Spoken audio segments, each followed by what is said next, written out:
he'll be able to get a little bit more out of Sed Tillman this week. And, when you just look at the targets, it seems like that Shedeur would be best served by trying to spread the ball around a little bit more. Do you think that'll help? Yeah, I'm hopeful on Sed. Obviously, practicing this week will be a key for him to get back out there and have a more full role that he's used to. And then obviously, when it comes to a pass game, you want to spread the ball around to as many guys as you can, runners, tight ends, wide receivers. I think that makes you tougher to defend when you're spreading the ball around. I think if you're the Browns, you're not saying, hey, can Shedeur work with Stefanski?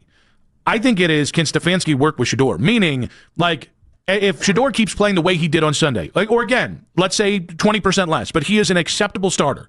At the end of the season, you are going to have to ask yourself, well, if we're going forward with this guy as the starter, or as the lead guy in the room, and then we'll kind of let another, he'll battle with somebody for the job, whatever it is, you do have to ask yourself, is Kevin Stefanski the right coach for him? And that, I think, is a question that will come up. He'll be able to get a little bit more out of Cedric Tillman this week. And, when you just look at the targets, it seems like that Shedeur would be best served by trying to spread the ball around a little bit more. Do you think that will help? The NFL just delivered a final ultimatum to Kevin Stefanski after his interview about Shedeur Sanders' future went viral. So don't skip a single second of this video. And if this story touches your heart, give it a like, subscribe to the channel, and let us know in the comments. Where are you watching from? Let's begin. This wasn't just another press conference. This wasn't background noise. This was a warning shot. And if you were really listening, you felt it the moment the words left Kevin Stefanski's mouth. Because viral moments in the NFL don't happen by accident. Coaches don't just say things, not at this level, not when quarterbacks are involved. Every pause, every generic phrase, every carefully chosen word, it's all intentional. And when Stefanski talked about Shedeur Sanders, what stood out wasn't what he said. It was what he didn't say. No conviction, no protection, no real belief.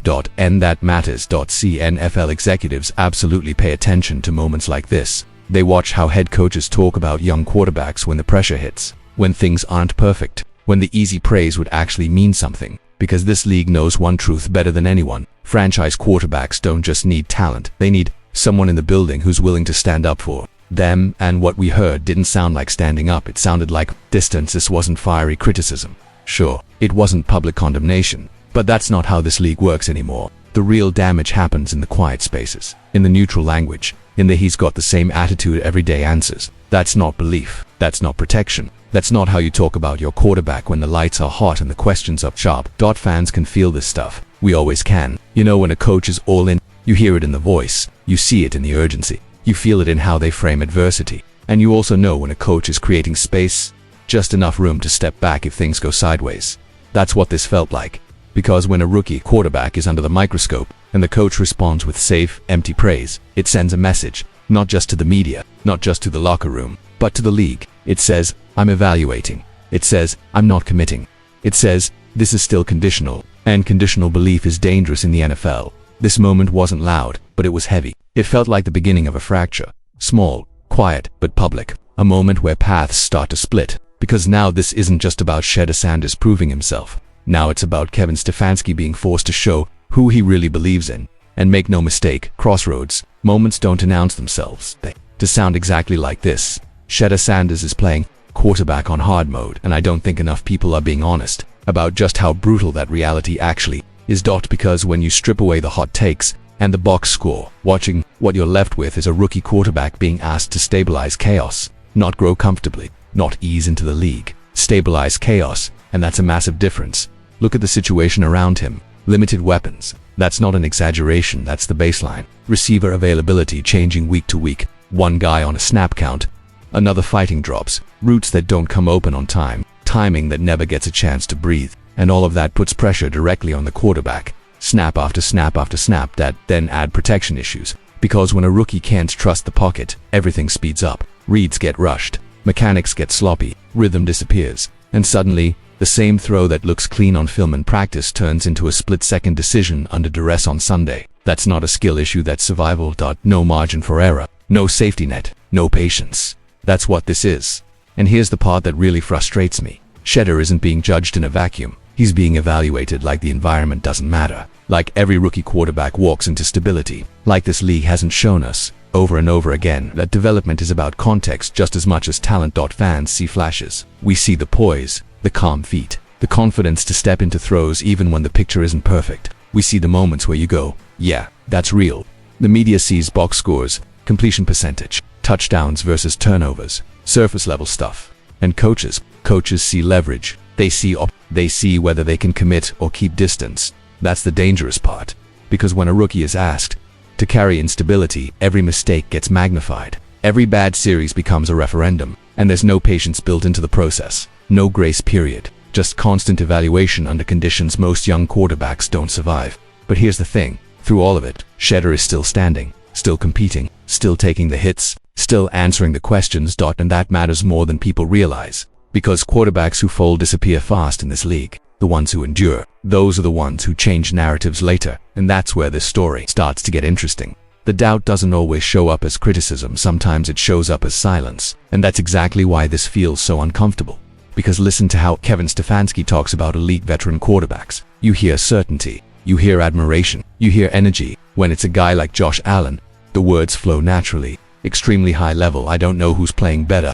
There's no hesitation there, no buffering, no emotional distance. Just respect and belief wrapped into every sentence. Now contrast that with how he talks about Shedeur Sanders. Careful, flat, measured, to the point of emptiness. And that's where fans start to notice the pattern. There's a massive difference between measured patience and emotional distance. Measured patience sounds like he's learning, he's growing, we believe in the process. Emotional distance sounds like he's doing what you expect. One builds confidence, the other keeps you at arm's length. And in the NFL, that distance isn't accidental, it's messaging.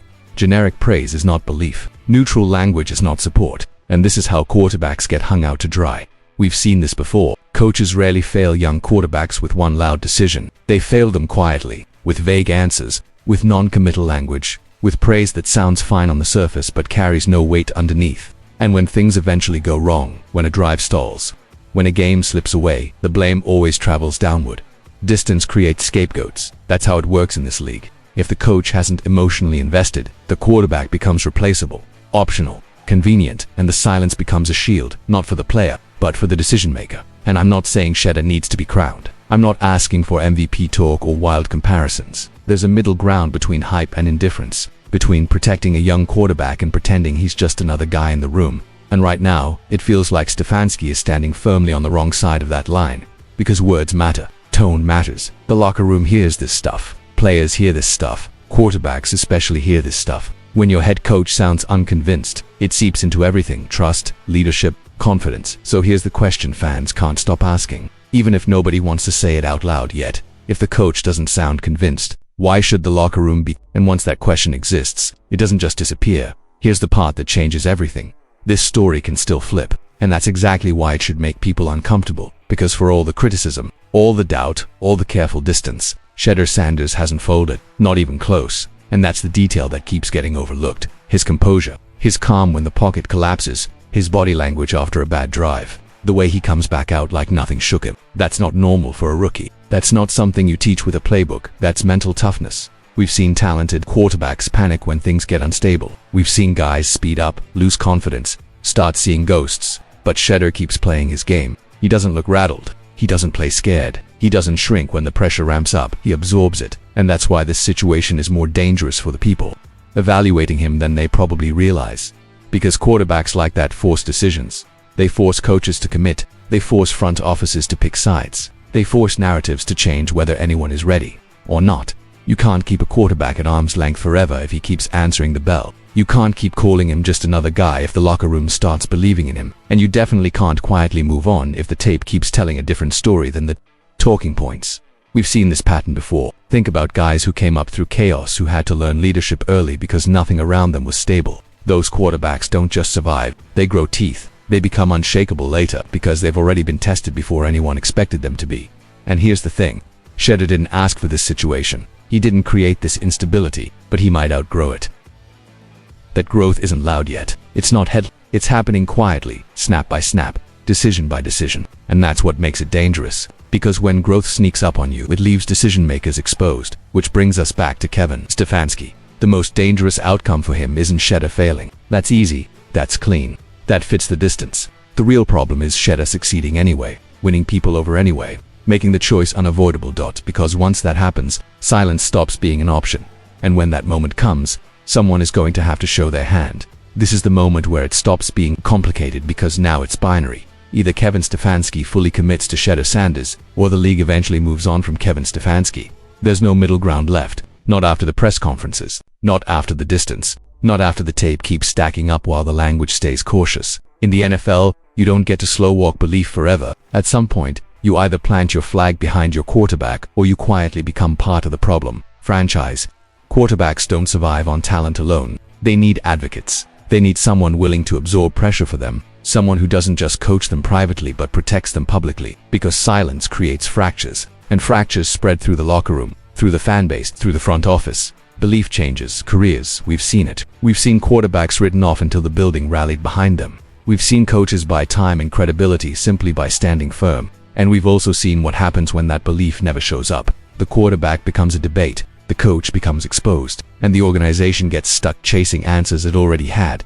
This is why holding coaches accountable matters, not just for wins and losses, but for development. This is why quarterback growth is about more than playbooks and practice reps. It's about trust. It's about alignment. It's about whether everyone in the building is pulling in the same direction when things get uncomfortable. And moments like this, these are the ones that define eras, not draft night, not press conference soundbites. Moments where belief is tested under pressure, because Shedeur is still fighting, still competing, still showing the kind of resilience that doesn't fade just because the environment gets loud. And quarterbacks like that don't disappear. They find traction. They find believers. They force organizations to make hard decisions. So here's the prediction I'll stand on. If Shedeur keeps fighting, someone will believe in him. The only question is whether it'll still be in Cleveland. And that's where this shifts from analysis to accountability, from observation to choice. Because the clock isn't just ticking on a rookie quarterback, it's ticking on the people deciding whether they're willing to stand with him. Now I want to hear from you. Where do you stand? Is this the moment Stefanski commits, or the moment the future quietly starts leaning another way? Drop your thoughts in the comments. This is a conversation, and it's one that isn't going away anytime soon.